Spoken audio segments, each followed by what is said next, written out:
Bismillahirrahmanirrahim. Assalamualaikum warahmatullahi wabarakatuh.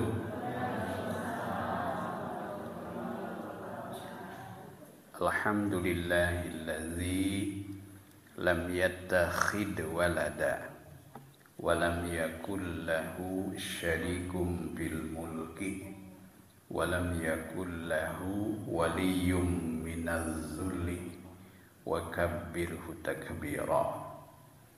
Asyhadu an la ilaha illallah wahdahu la syarikalah wa asyhadu anna Muhammadan abduhu wa rasuluh. Allahumma salli wa sallim wa barik ala nabiyyina Muhammadin sallallahu alaihi wasallam wa ala alihi wa ashabihi, amma ba'd. Faqala ta'ala a'udzu billahi minasy syaithanir rajim. Bismillahirrahmanirrahim. Wal fajri wa layalin 'ashrin.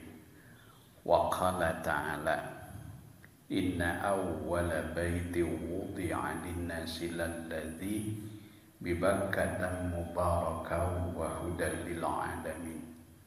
Fihi ayatun bayyinatu maqamu Ibrahim wa man dakhalahu kana amina walillahi 'alan nas hajjul baiti man istata'a ilaihi sabila wa man kafara fa innallaha ghaniyyun 'anil 'alamin. Shadaqallahul 'azim. Bapak-bapak, ibu-ibu jamaah Majelis Ta'lim Masjid Asy-Syifa yang dirahmati Allah. Pertama-tama mari kita memanjatkan puji dan syukur kehadirat Allah Subhanahu wa taala atas limpahan rahmat, berkah, terutama hidayah dan taufiknya. Malam hari ini kita bertemu kembali di majelis ini.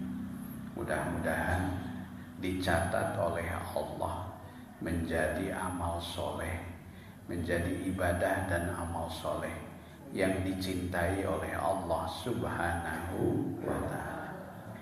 Salawat dan salam semoga senantiasa Allah curahkan kepada panutan agung junjungan alam Rasulullah sallallahu alaihi wasallam beserta keluarga dan para sahabatnya. Jamaah sekalian yang dirahmati Allah, mengapa saya tadi berdoa supaya kehadiran kita, ibadah kita dicatat menjadi amal soleh yang dicintai oleh Allah? Karena malam hari ini kita memasuki malam-malam yang sangat utama. Mulai malam ini kita berada di malam yang apabila kita beribadah dan beramal soleh pada waktu-waktu ini, maka termasuk amal soleh yang paling dicintai oleh Allah Subhanahu wa ta'ala. Karena itu hambatan tantangannya pun saya kira lumayan cukup besar ya. Selain ujian hujan ya, juga malam ini ada pertandingan sepak bola ya. Jadi bagi bapak-bapak itu lumayan tantangannya. Nah, ibu dan bapak sekalian yang dirahmati Allah, Allah bersumpah di dalam surat Al-Fajr, wal fajri, demi waktu fajar, walayalin 'ashrin, demi malam-malam yang 10. Para mufassir itu hampir bersepakat bahwa yang dimaksud malam-malam yang 10 di dalam surat Al-Fajr ini yaitu 10 malam dan hari pertama bulan Zulhijjah. Dan malam ini mulainya menurut hitungan ketetapan dari pemerintah.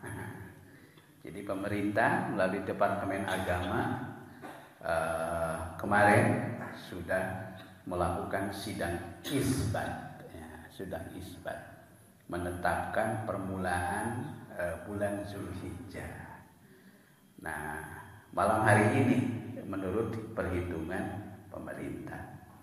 Adapun menurut Muhammadiyah, malam hari ini sudah masuk malam yang kedua. Karena Muhammadiyah sudah menetapkan permulaan tanggal 1 Zulhijjah itu, yaitu pada hari ini, hari Senin. Hari Senin. Itu tidak usah dipermasalahkan ya. Karena insya Allah kedua-duanya berpijak dari apa yang dilakukan dalam ikhtiar agama kita, disebut namanya ijtihad ya. Itu adalah hal yang ijtihadi ya.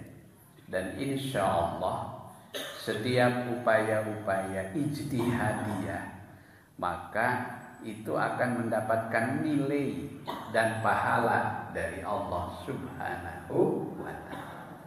Hanya saja dalam hadis Rasulullah sallallahu alaihi wasallam, man ijtahada, barang siapa yang berijtihad, fa asaba, dan ijtihadnya itu benar, falahu ajrani, maka dia mendapatkan 2 pahala.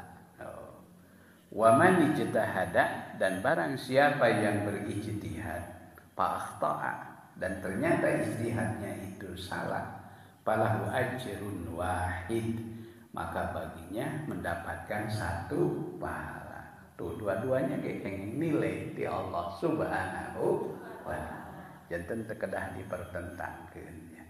Kumaha cenah atuh urang ke kanggo saumna? Ikuti saja sesuai dengan keyakinan. Da pahala mah moal pahili. Gitu. Insya Allah pahala mah moal pahili itu. Kata orang Batak itu apa itu pahili katanya gitu. Satu ketika keluar dari masjid itu, kemana sendal saya? Wah, jika nama pahili itu kata orang, apa itu pahili? Baik, ibu bapak sekalian yang dirahmati Allah Subhanahu wa ta'ala. Nah, di surah Al-Fajr tadi Allah Ta'ala berfirman, walayalin ashrin, demi malam-malam yang 10. Itu sekali lagi bahwa yang dimaksud adalah 10 malam dan hari pertama bulan Zulhijjah. Nah, berkenaan dengan hal ini Rasulullah Shallallahu Alaihi Wasallam menguatkan dengan sabdanya. Beliau bersabda, ma min amalin salihin, tidak ada dari amal soleh, ahabbu ilallah, yang paling dicintai oleh Allah, melebihi amal-amal soleh, min hazihil ayyam, yang dilakukan pada hari-hari ini. Saking penasarannya, sahabat lalu bertanya, walal jihadu fisabilillah, bukankah jihad fisabilillah yang paling dicintai oleh Allah? Nabi menjawab, walal jihadu fisabilillah, tidak juga, meskipun dibandingkan dengan jihad fisabilillah, illa rajulun, kecuali seseorang, kharaja binafsihi, yang keluar dengan membawa dirinya untuk berperang. Illa rajulun kharaja binafsihi, kecuali seseorang yang keluar untuk berperang dengan membawa dirinya, wa malihi, dan hartanya, summa lam yarji syai'an, kemudian dia tidak pulang lagi dengan sesuatu apapun. Jadi begitu utamanya amal soleh pada hari-hari ini, dibandingkannya dengan jihad seperti itu. Nah, ini jelas. Apa amal soleh yang sangat dianjurkan? Pertama adalah memperbanyak saum sunnah. Jadi bami bade saum sunat tiasa ngawitan ti anjing. Ya. Jadi memperbanyak saum sunnah. Dan nanti puncaknya saum sunnah kita yaitu pada hari ke-9 yang disebut dengan Yaumul Arafah. Jadi itu pertama, saum sunnah. Karena itu saum sunnah di 10 hari pertama Zulhijjah ini bukan hanya di hari ke-9 saja, tapi anjurannya dimulai dari hari pertama sampai tanggal 9. Ya, kamu nuradang ngedul sapertos pibados mah minimal meureun diagendakeun we sadinten 2 dinten mah. Gitu. Tapi langkung sae ya upami urang tiasa melaksanakan ti kaping hiji. Nah, gitu. Itu satu. Yang kedua, memperbanyak zikir dan takbir. Memperbanyak zikir dan takbir. Mengapa kita harus memperbanyak zikir dan takbir? Karena zikir itu selain merupakan syiar, ya, juga di dalam zikir itu kita sedang berupaya untuk secara spiritual menghadirkan Allah Subhanahu wa ta'ala. Menghadirkan Allah Subhanahu wa ta'ala di dalam setiap langkah kehidupan kita. Bahkan bila memungkinkan bukan hanya menghadirkan, tapi mengikut sertakan Allah dalam setiap aktivitas kita. Sehingga insya Allah apa yang kita lakukan itu semuanya bukan hanya ibadah sholat saja, tapi semua derap langkah kita akan dinilai sebagai ibadah di sisi Allah Subhanahu wa ta'ala. Janten zikir teh dianjurkan dalam setiap keadaan. Dalam setiap keadaan.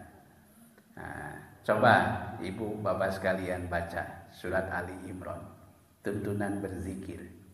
Ciri kekasih Allah itu yang disebut ulul albab, itu disebutkan allazina yazkurunallah, yaitu orang-orang yang selalu zikir kepada Allah, qiyaman sambil berdiri, wa qu'udan sambil duduk, wa ala junubihi dan ketika berada di pembaringan. Nah, itu. Allazina yazkurunallaha qiyaman wa qu'udan wa 'ala junubihim wa yatafakkaruna bi khalqis samawati wal ard. Rabbana ma khalaqta hadza batila subhanaka faqina azabannar. Janten urang sisir ngagerenyem we. Ngagerenyem teh mohon. Subhanallah walhamdulillah wala ilaha illallah wallahu akbar. Wa menuju ngalamun kadang daripada ngalamun bari moal ngalaman. Sekolah teh mah ulah loba ngalamun, bisi moal ngalaman. Daripada ngalamun pikiran kosong. Bukankah lebih baik kita isi dengan zikrullah. Subhanallah wa bihamdihi subhanallahil azim. Subhanallah wa bihamdihi subhanallahil azim. Khafifatani bil lisan. Ayat 2 kalimat yang ringan diucapkan oleh lisan, saqilatani bil mizan, tapi nanti berat timbangannya di akhirat, ya, yaitu apa? Subhanallah wa bihamdihi subhanallahil azim. Subhanallah wa bihamdihi subhanallahil azim. Nah, itu Kita ngagerenyem teh gitu. Baik. Itu yang kedua. Yang ketiga, amal solehnya adalah apa? Melaksanakan ibadah haji dan umroh. Ini tentu bagi saudara-saudara kita yang secara khusus mendapatkan panggilan dari Allah Subhanahu wa Ta'ala. Jadi hari ini semua jamaah sudah kumpul di Mekah. Nah, baik yang datang melalui Madinah gelombang pertama maupun yang datang langsung ke Mekah. Jadi hari ini tos kumpul sadayana di kota suci Mekah. Nah, ini. Jadi mereka akan menunggu ya puncak pelaksanaan ibadah haji. Baik Ibu sekalian yang dirahmati Allah Subhanahu wa Ta'ala. Karena itu maka kita doakan ya. Kita doakan mudah-mudahan semuanya ya khususnya para jamaah haji dari Indonesia diberi kesehatan oleh Allah Subhanahu wa Ta'ala. Diberi kelancaran dan kekhusyuan dan mereka dapat kembali lagi ke tengah-tengah kita dengan membawa apa oleh-olehnya? Haji mabrur. Oleh-olehnya haji mabrur. Oleh-olehnya haji mabrur. Jadi oleh-oleh dari Mekah itu yang asli cuma satu, yang asli yaitu Zam-Zam. Itu. Oleh-oleh Madinah itu yang aslinya itu satu, yaitu kurma Madinah. Nah, yang lebih penting harus dibawa oleh para jamaah haji itu adalah oleh-oleh haji mabrur. Oleh-oleh haji mabrur ya. Baik Ibu sekalian, Bapak yang dirahmati Allah Subhanahu wa Ta'ala. Ini kalau bicara tentang haji itu aduh Masya Allah pika-pitain. Sok saha di dia alim haji.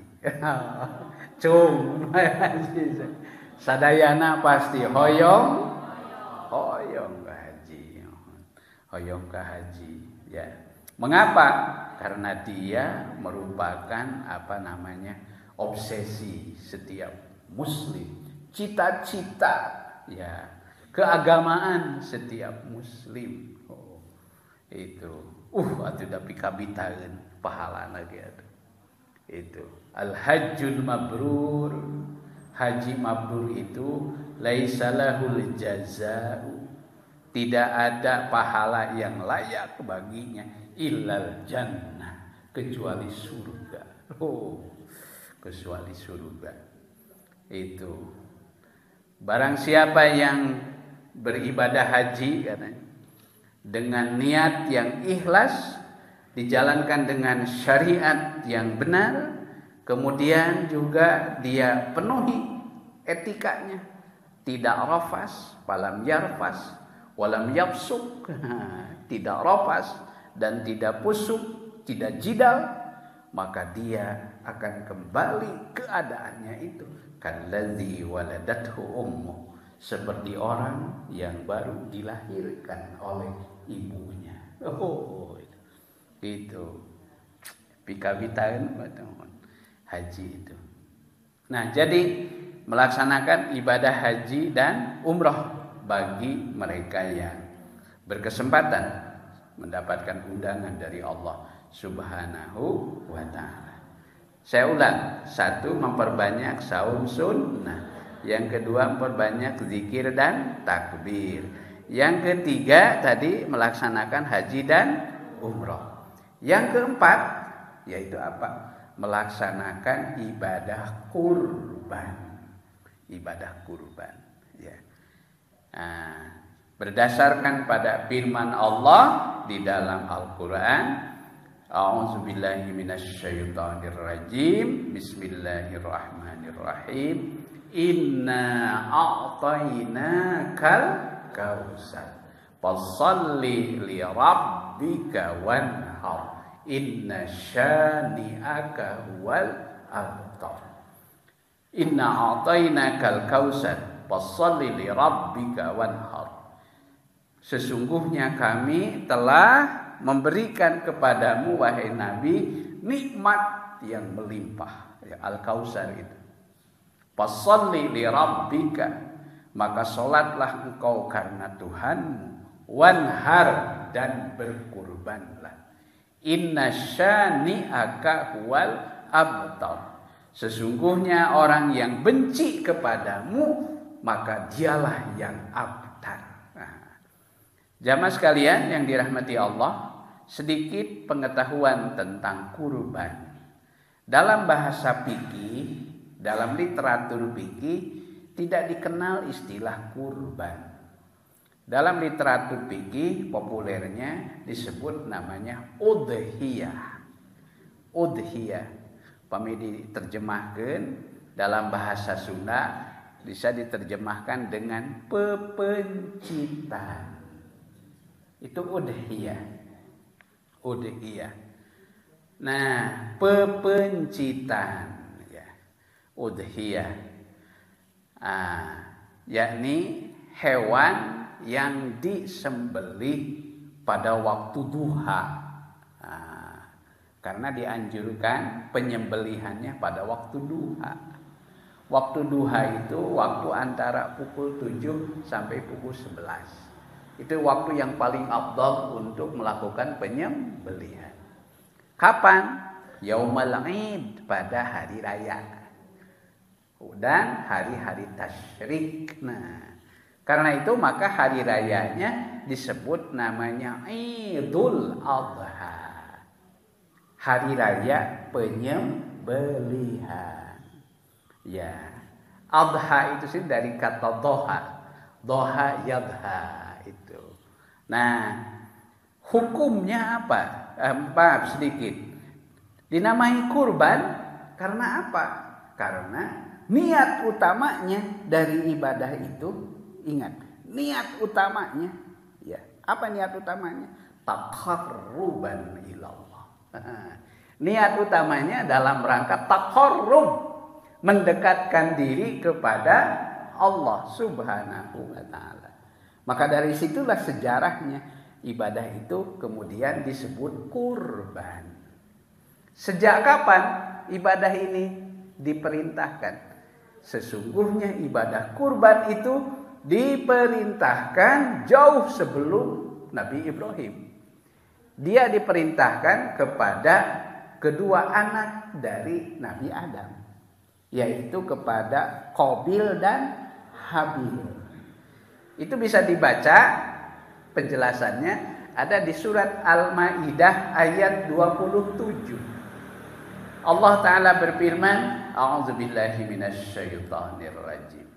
Watlu, bacakan olehmu wahai Nabi, naba abnai Adam, berita tentang dua orang anak Adam. Yang dimaksud adalah berita tentang Qabil dan Habil. Id qarraba qurbanan, ketika mereka hendak melakukan qarraba, hendak mendekatkan diri kepada Allah supaya mereka dikabul doa-doanya oleh Allah. Itu bahkan ceritanya lumayan panjang sebelum perintah kurban itu dilakukan. Menurut beberapa riwayat bahwa sebelumnya itu kan Nabi Adam meminta petunjuk kepada Allah perihal bagaimana cara beliau beserta istrinya untuk apa ya bahasa yang paling tepatnya, untuk memperbanyak keturunan lah gitu. Hari mengembang biakeun mah sakana ternak. Iya. Iya. Ya, untuk memperbanyak keturunan. Sedangkan ketika itu, kan putra-putri Adam itu baru 4 ditakdirkannya itu. Yang paling besar namanya Qabil, yang kedua namanya Habil, yang ketiga namanya Labuda, yang keempat namanya Ikrimah. Begitu menurut satu riwayat. Setelah mereka dewasa, kemudian Nabi Adam mohon petunjuk kepada Allah bagaimana cara untuk mengembangkan keturunannya tadi.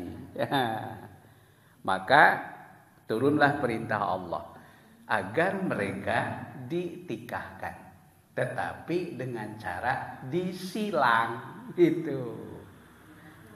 Qabil anak pertama ditikahkan dengan anak ketiga. Habil anak kedua ditikahkan dengan anak keempat. Gitu.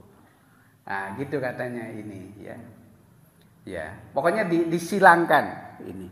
Disilangkan ini posisinya itu. Nah, qadarullah kebetulan yang dijodohkan dengan Qabil itu secara penampilan ya itu kalah menarik dibandingkan dengan adiknya yang dipasangkan kepada Habil. Nah, Qabil tidak terima dengan keputusan itu. Nah, hingga akhirnya Allah Subhanahu wa taala memberikan petunjuk kepada Nabi Adam untuk menentukan siapa yang paling berhak untuk melanjutkan estafeta keturunannya yang lebih baik. Nah, maka untuk mendapatkan keputusannya dilakukanlah ibadah kurban. Gitu katanya. Watlu naba abnai adama id qarraba qurbanan. Ketika mereka berdua melakukan ritual hendak mendekatkan diri kepada Allah melalui ibadah kurban. Patukubbila min ahadihima. Lalu Allah menerima, lalu diterima kurban dari salah satu keduanya. Yang diterima itu adalah kurbannya Habil. Sedangkan yang ditolak adalah kurbannya Qabil. Mengapa kurban Habil yang diterima? Nah, kurban Habil itu dilakukan melalui binatang ternak. Sedangkan Qabil kurbannya melalui hasil pertanian. Tapi yang jadi alasan kenapa kurbannya Habil yang diterima bukan karena pengorbanan Habil dari ternak itu, bukan. Tapi karena apa yang dipersembahkan oleh Qabil yaitu dari hasil pertanian itu berbeda dengan apa yang dipersembahkan oleh Habil. Kalau Habil itu mempersembahkan pengorbanan yang terbaik yang ia miliki, bahkan sesuatu yang paling dia cintai, maka Allah Subhanahu wa taala menerimanya. Sedangkan yang dipersembahkan oleh Qabil adalah hasil pertanian yang dia sendiri sudah tidak menginginkannya. Jadi kalau istilah hasil produksi itu sudah produksi BS. Nah, apa BS? Barang sisa. Barang sisa. Nah, itulah yang menjadi alasannya. Maka kemudian Allah menegaskan di ujung ayat itu, innama yataqabbalullahu minal muttaqin. Sesungguhnya Allah hanya menerima kurbannya orang-orang yang bertakwa. Dari situlah awal mula perintah kurban. Jamaah sekalian, ada yang bertanya, Ustadz, kenapa jika ritual kurban sudah dimulai pada masa keluarga Nabi Adam, tetapi kenapa yang dijadikan model, yang dijadikan contoh selanjutnya adalah pengorbanan Nabi Ibrahim alaihissalam? Saya jawab pertanyaannya itu, karena apa? Karena setelah pengorbanan keluarga Nabi Adam, selanjutnya pun ritual-ritual kurban itu menjadi bagian dari kehidupan manusia di setiap peradaban. Jadi setiap manusia, ya, semenjak Nabi Adam itu mereka semua punya cara untuk berkurban dengan cara masing-masing. Karena apa? Mereka semua pada dasarnya berkeyakinan jika apa yang mereka cintai, yang mereka sayangi diminta oleh Tuhan, maka mereka harus berupaya untuk mempersembahkannya. Karena itu ada satu masyarakat ya di zaman dahulu, mereka pasti itu sangat menyayangi, sangat mencintai seorang wanita yang cantik. Ketika itu sangat rugi seorang wanita yang cantik. Karena apa? Di kemudian mereka dipersembahkan sebagai pengorbanan. Ada lagi satu masyarakat, ya, kalau tidak salah namanya suku, nama sukunya itu nama suku Odin, ya, di satu daerah di Skandinavia katanya. Mereka itu cara pengorbanannya aneh lagi. Yang siapa yang dikorbankan oleh mereka, yaitu seseorang dari kalangannya yang menurut mereka dianggap paling baik, dianggap paling soleh. Yaitu siapa? Pemuka agama. Itu ustadz dikorbankan. Nah, jadi orang yang paling soleh menurut mereka. Begitulah. Itu berlangsung hingga sampailah pada masanya pengorbanan Nabi Ibrahim alaihissalam. Nah, pada masa Nabi Ibrahim ini keinginan untuk memberikan kurban itu dicontohkan dengan sangat dramatis, tapi kemudian sekaligus menjadi jawaban atas keinginan-keinginan tadi. Artinya apa? Nabi Ibrahim mencontohkan jika Tuhan dalam hal ini Allah Subhanahu wa taala meminta kepada hambanya untuk mengorbankan apa yang paling dia cintai, maka ia pun harus berupaya untuk mengorbankannya. Begitulah yang dilakukan Nabi Ibrahim. Nabi Ibrahim, yang sesuatu yang paling dicintai oleh Nabi Ibrahim siapa? Putranya Nabi Ismail alaihis salam. Bahkan kehadiran Ismail bagi Nabi Ibrahim itu bukan anak biasa. Ia anak yang sudah didambakan, diimpikan jauh hari sebelumnya. Ya, bahkan Ismail itu menjadi anak harapan. Tapi tatkala ia sudah tumbuh dewasa, falamma balagha ma'ahu sa'ya, tatkala ia telah sampai beserta Ibrahim dalam sa'ya itu apa ya? Sudah bisa berusaha. Kalau istilah bahasa kita itu mungkin ada ungkapan hideng. Tos hideng, sanes hideng. Hideng, ya. Bager. Ya.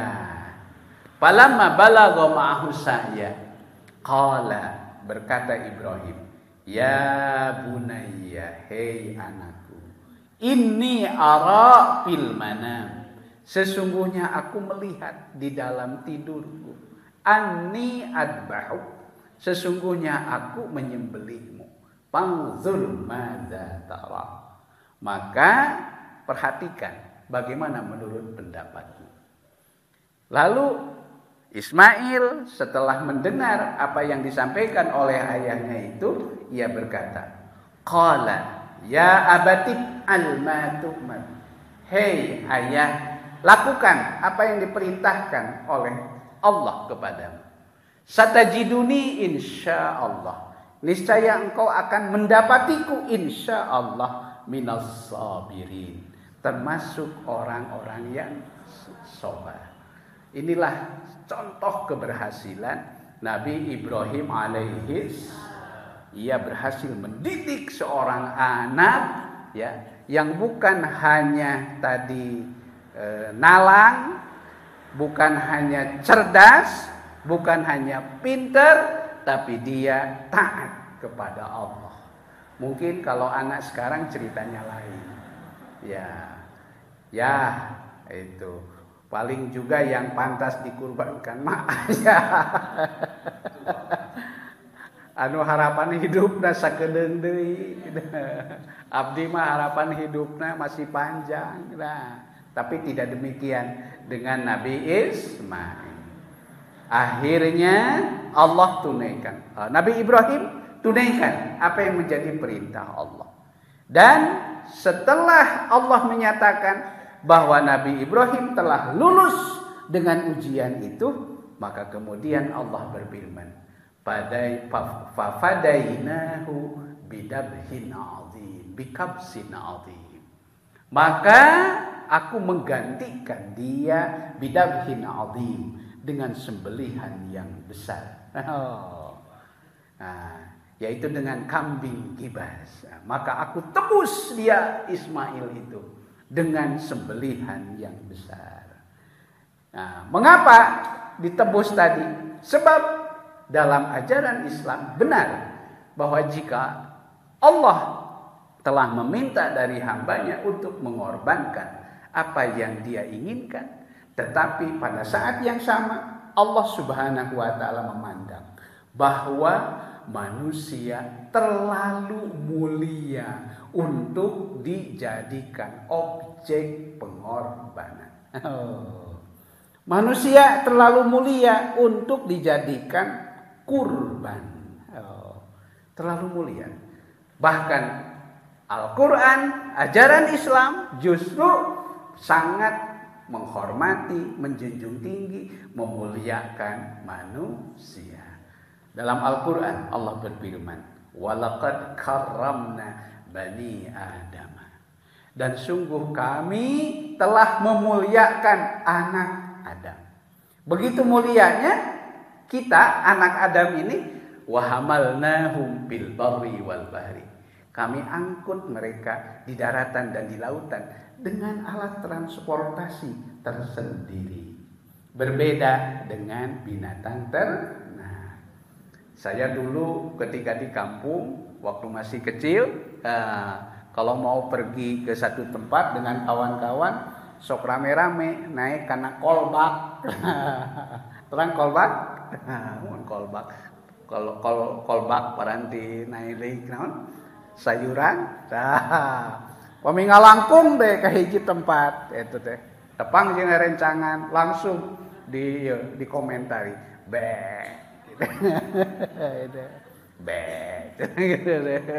Doma Garut. Karena manusia itu dimuliakan oleh Allah Subhanahu, bahkan lebih dari itu. Coba Islam turun menghormati hak martabat manusia itu justru untuk memelihara hak-hak dasar manusia. Ada paling sedikit ada 5 hak asasi manusia. Pertama, hak untuk hidup. Itu hak asasi manusia. Manusia itu hak untuk hidup. Maka Islam mengajarkan haram hukumnya pembunuhan. Yang kedua adalah hak dasar manusia itu memelihara kesehatan akal. Kesehatan akal. Maka Islam mengajarkan haram hukumnya setiap muslim untuk meminum minuman keras. Kama qala Haji Oma Irama. Mengapa minuman itu haram? Gitu. Karena merusak pikiran. Hibdul akli. Ketiga, manusia itu dijaga hak-hak dasarnya oleh Allah, yaitu apa? Hibdun nasab, keturunan. Hibdun nasab, keturunan. Karena itu Islam mengharamkan terjadinya hubungan di luar pernikahan. Bahkan jangankan ke situ. Nikah saja tidak boleh dilakukan di antara sesama mahram. Sesama ikatan. Karena apa? Itu untuk memelihara keturunan. Ini hibdun nasab. Termasuk juga bagian dari ajaran Islam, yaitu apa? Hibduddin, memelihara agama. Jadi setiap manusia, apalagi kita kaum muslimin, mempunyai hak dasar untuk beragama. Jadi itu ada hak-hak dasar. Nah, bulan lalu saya tidak pengajian di sini karena mengikuti kegiatan di Jakarta di Kementerian Departemen Agama. Salah satunya saya mendapatkan materi penting dari Ketua Komnas HAM, Pak Khairul Anam.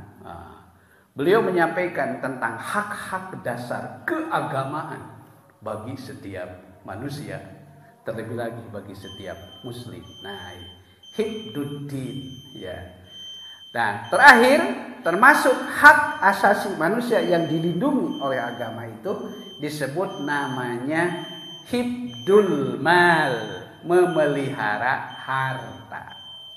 Karena itu dalam Islam sekecil apapun hak milik diakui oleh Allah Subhanahu wa ta'ala. Kita tidak boleh begitu saja mengambil hak milik orang lain. Atuh dah ieu mah sekedar keune teh bebeja mah hitung-hitung mah pite amit we. Gitu. Itu. Ieu mah uli marido uhu cek santri mah.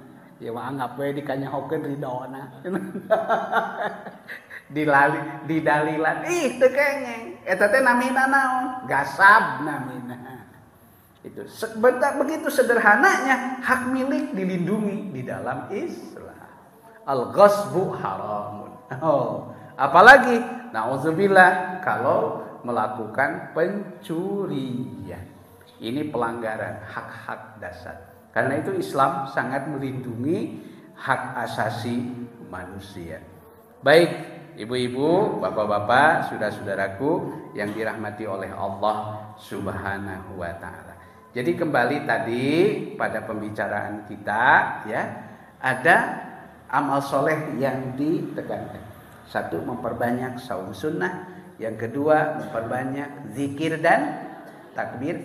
Yang ketiga, melaksanakan ibadah haji dan bagi yang melaksanakannya. Kemudian yang keempat, melaksanakan ibadah kurban. Dan yang kelima yaitu memperbanyak sedekah. Perbanyak sedekah, ya. Dan yang terakhir ini yang paling penting, tidak kalah pentingnya, yaitu apa? Kita memperbanyak taubat dan istighfar. Saya justru secara pribadi melakukan upaya perenungan apa zikir yang paling utama dilakukan, yaitu dalam rangka tobat dan istighfar, yaitu diantaranya kita berzikir dengan lafaz-lafaz seperti la astaghfirullahal azim allazi la ilaha illa huwal hayyul qayyum wa atubu ilaih. Termasuk zikir Nabi Yunus, la ilaha illa anta subhanaka inni kuntu minadh dhalimin. Singkat kata, ibu dan bapak sekalian yang dirahmati Allah Subhanahu wa taala, dalam hubungan dengan zikir, takbir dan istighfar, maka zikirnya adalah ditekankan pada penguatan ketauhidan. Jadi bulan Zulhijjah, bulan Zulqa'dah, bulan Zulhijjah ini adalah bulan-bulan di mana kita ditekankan supaya kita bersama-sama lebih menguatkan kembali jiwa-jiwa dan semangat ketauhidan, sehingga nanti pada saat kita berkurban itu akan benar-benar terhayati dan terjiwai makna ungkapan qul inna sholati wa nusuki wa mahyaya wa mamati lillahi rabbil la syarika lahu wa bidzalika umirtu wa ana minal muslimin. Mudah-mudahan ada hikmah, berkah dan manfaatnya. Wilujeng menyambut Idul Adha, mudah-mudahan kita diberi kemudahan oleh Allah untuk melaksanakan ibadah dan amal soleh yang dicintai oleh Allah Subhanahu wa ta'ala.